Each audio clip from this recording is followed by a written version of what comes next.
जिंदगिया पे कहर हो जाला जब कौनो लड़की से प्यार हो जाला, जब कौनो लड़की से प्यार हो जाला।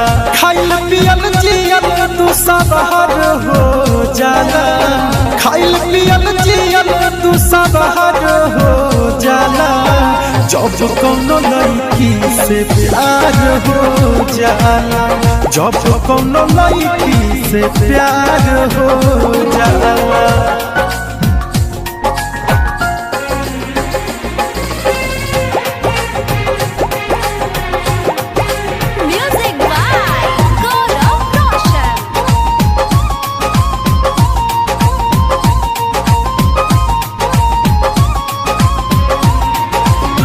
कहवनो कपना सुझे कराया पागल बन के घूमे दिल भागा।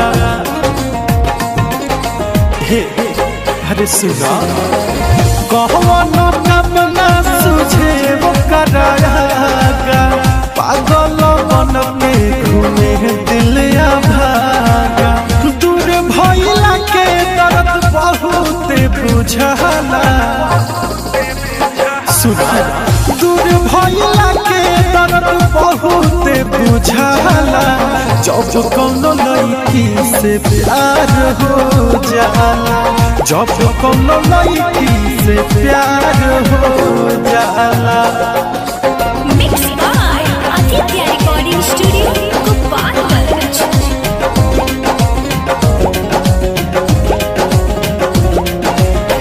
बिसरे न कपोया में सपना में रोज हो, सच बात बाटे सुनो न जनू मनोज हो।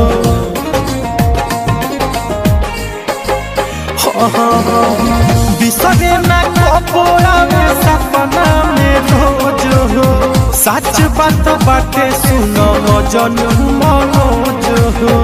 ओकरा बिनती पकावा के रहलो ना जाला,